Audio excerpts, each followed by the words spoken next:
Welcome back, beautiful tri-state area. You're listening to A Moment of Zen right here on 710 WOR, the voice of New York, iHeartRadio. I'm your host, Zen Sams.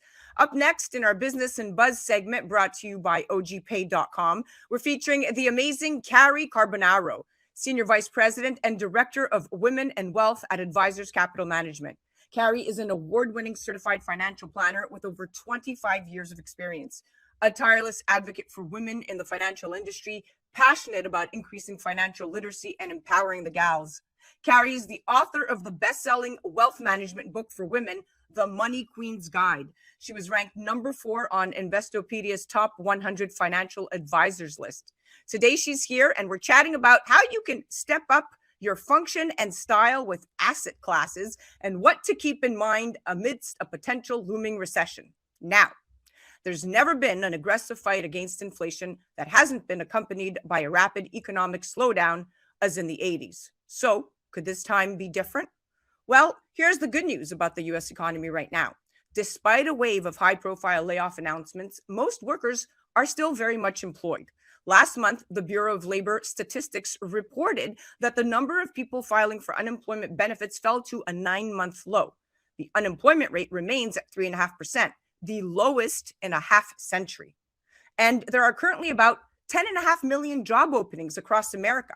So why then could the US still be marching towards a recession? Well, here to break it all down is the amazing Cary Carbonaro. Welcome to the show, Stunner. Thank you. Thank you so much for having me. Thank you So for happy coming to on. be here. Yes, I love the beautiful, vibrant color pink you are wearing. For those of you listening, she is very, very stylish. Let's jump right in, Cary. Is a recession looming and should we be concerned? So definitely we're in an economic slowdown. There's no question about that. Definitely the rising interest rates are hurting everybody's pocketbook. I don't know if anybody's went to buy a car lately, but you're going to have sticker shock between the rising cost of the price of the car and the financing prices are I've seen between 8 and 12%, depending on your, how strong your credit is. So people are definitely feeling it in their pocketbook, and that, uh, inflation is not keeping pace on the salary side as well. However, it's where the Fed is doing what the Fed is going to do to bring down the interest rates and bring down the inflation, right? There's no question about it. They're doing it, and they're looking at the job market, which is still incredibly strong. So inflation has come down for the last 6 months. Is a recession coming? Even if it is, it doesn't matter. You should still be positioned, as far as I'm concerned, with your financial plan should not be affected. So when I do financial planning, it doesn't matter if the recession is coming or not. You should still be saving. You should still be putting away for your retirement. You should still be having your emergency fund. So your long-term plan should not change based on the short-term, what's happening in the economy. And usually I get people saying, oh, but I have to change based on what's happening in the world. And I say, no. Maybe we want to switch some asset classes up or your risk profile, but we're not going to change our long-term strategy.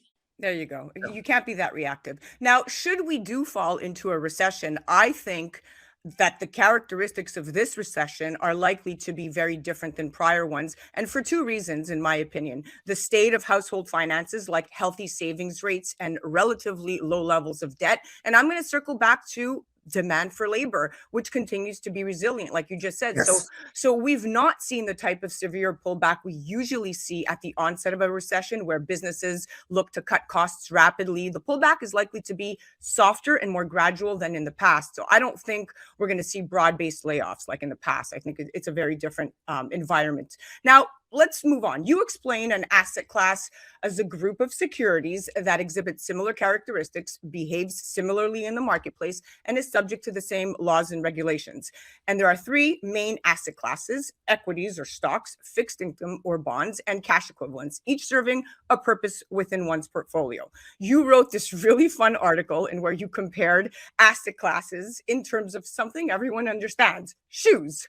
And you said, like asset classes, they each serve a purpose, and it is a good idea for your closet and your portfolio to have some of each. Now, this article was brilliant. Kudos to you. Of these asset classes, which should we be focusing on to hedge against current inflation and a potential recession?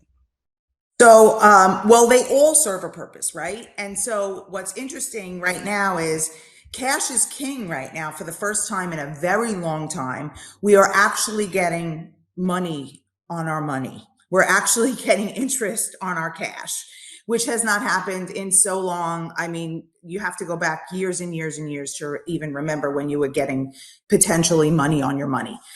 So, I mean, even the risk-free rate of return, which is treasury bills, are yielding between 4 and 5%. Wow. So, which is unbelievable. We haven't seen that in so long. And then bonds also are, because all the new issue bonds, because interest rates are so high, are also inching up. So, for the past decade, we've been getting, we were lucky to get 3% on our bonds. Now the new issues are 5 and 6%. And these are, stable blue chip companies issuing debt. So it's a very interesting time to get some money on your money, which has been completely lacking for the past 10 years or even more. And so let's talk about some other asset classes. So you should always have your large cap or your blue chips in there, which I call pumps, which are your stable, portfolio. You should always have a little bit of those in there. And then your other different types of stocks, you should always have a little bit of. International, which is doing fantastic so far this year. Small cap, which is doing fantastic so far this year. Both of which were very, very, very beat up last year. Growth stocks are doing well so far this year. Now, again, granted, we're only 5 weeks in to this year, but it's very interesting how we've definitely turned a corner with stocks. And what's interesting, and I don't know where we're going to wind up for the year. You've got a lot of different people prognosticating about what's going to happen. But I'll tell you, in the past, if you've had January is a positive year, that usually follows that the rest of the year will be positive. There's a lot of, history based on that. Of course, we don't know. Nobody has the crystal ball, but just based on history, that it should be a positive year for stocks. Let's see what else. I like a little bit of everything. So I like the REITs. I put in there a little bit about ESG and socially responsible investing, and I call those Birkenstocks. And so people who want to vote their principles with their money, they can invest in socially responsible funds where they, get to pick what they want and what they don't want in their portfolios. Like, so for example, if you want to focus on a company that promotes women, you will say that I want women, I want women on the board or whatever. And then if I don't want guns and alcohol or tobacco, take that out. So yeah, you could cater it and get very, very specific. To the investment. Yeah. So as a result of these headwinds, Cary, managers and consultants said that there's going to likely be more mergers and acquisitions this year, although higher interest rates and cost of capital mean it's unlikely that mega deals are going to be struck. Rather, top line revenue and margin erosion, as well as organic growth challenges, will encourage smaller asset managers to really reevaluate their strategic plans and consider becoming a buyer or a seller, so to speak. So the case for M&A for these mid-sized players in or around 500 billion for assets under management we're talking about is very strong. What do you say to this? And is this a good area for investment? Sure. The only thing is it going to be, the problem is, again, without having the crystal ball, being in each little asset, having all your eggs in one basket, right? So you have to diversify them. So if you're going to be in that mid-size space, mid caps, small caps, you have to, how are you going to know which of those are going to actually be consolidated? So you don't. So if you're in that asset class, then you're going to participate in whatever happens that is going to be positive. So again, that's why you always have the little bit in each asset class. Yeah, well, that's a great point. You have to diversify. But listen, it's not all doom and gloom for managers this year. A very, very strong article came out in the Financial Times. But those specifically for those running ETFs, private market funds, and sustainable investments are really expected to attract the biggest inflows this year, according to market analysis reports. And the growing adoption adoption of actively managed ETFs should come as no surprise. I mean, major active mutual fund providers have entered the ETF fray by converting or cloning existing mutual fund strategies or even adding new strategies. Yeah, the Yes. improved tax efficiency of ETFs is a quick win for investors. So I say we're going to see much more choice in the active ETF realm. And I know that there's been a lot of choice in terms of individual funds, but perhaps we're going to see more knobs and dials in portfolios so investors can better control their exposure to taxes or, like you said, ESG, or other personal preferences. How do you feel about ETFs, and what are your thoughts on this? So I am a big fan of ETFs. We started using ETFs years ago and moved away from mutual funds for a lot of reasons, mainly taxes. And so it's interesting because last year, as you know, was a double-digit down year, both stocks and bonds. So that's, almost like a black swan because there's only been 4 other years in history where that's happened. So Yeah. it was a very interesting year last year. And what happens is now people are getting their tax bills and they're like, how could I lose money and get a tax bill in my mutual fund? And it's called phantom income, and it's done all the time. It's because of the way the mutual funds are structured, and it's a not great thing to happen to people. And when they get it, they're super shocked and unhappy, and it's a double whammy. So you lost and you owe taxes, and Oh it's my like, how goodness. can that be possible? But it's true. But with an ETF, you don't have that. You have much more flexibility to control your taxes. You can control when you sell, when you buy. You don't have the gains passed on to you. You don't have the phantom income. So it's just a much better vehicle with lower cost structure. And it really replaces, it's the best of both worlds of a stock and a mutual fund. I love it. We're both fans. All right, Cary, let's dive right into your field of expertise. Let's chat financial literacy for women. Many Americans are currently functioning in today's environment with a poor level of financial literacy. This is more true among women than men, and more true among underrepresented minority women than their white peers. Especially problematic, Cary, in today's environment is the finding that financial literacy is particularly low in the area of comprehending and understanding risk and uncertainty. On average, US women correctly answered only 1/3 of the index questions related to risk and uncertainty. And the same holds true among African American and Hispanic women.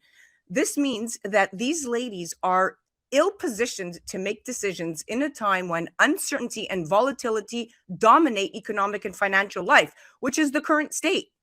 Cary, tell me, how do we shift this narrative?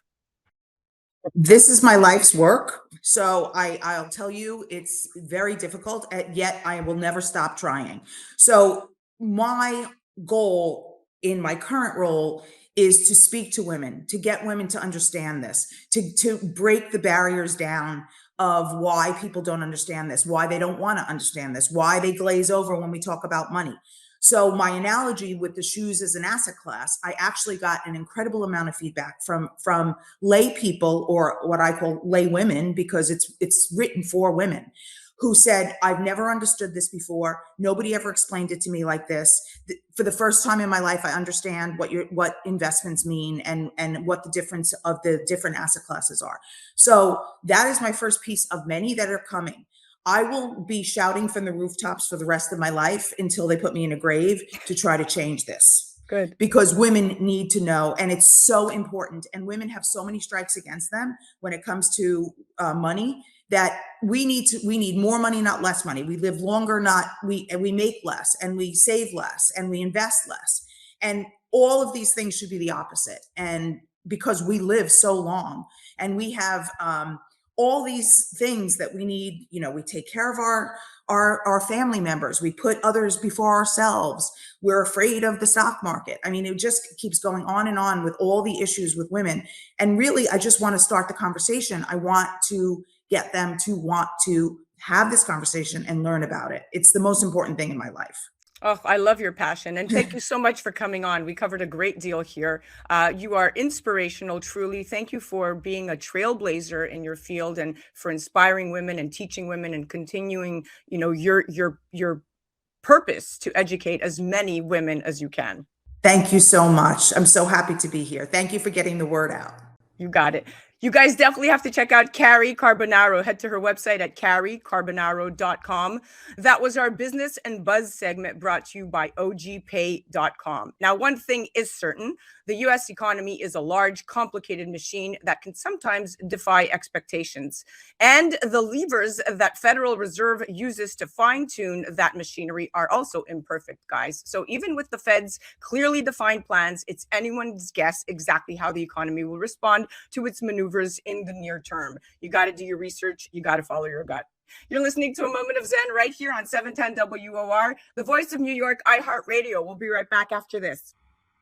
A Moment of Zen is brought to you by Caldwell Soames Incorporated, investing globally in transformative businesses like Original Digital Corporation, or ODC. ODC develops advanced consumer and commercial fintech solutions such as OGPay, which will transform the way you manage your money. From sending and receiving money globally for free, paying for goods and services in person and online, pay bills, buy and sell digital currencies, all while earning interest. OGPay is easy to set up, FDIC insured, and your information is secured. Check out ogpay.com.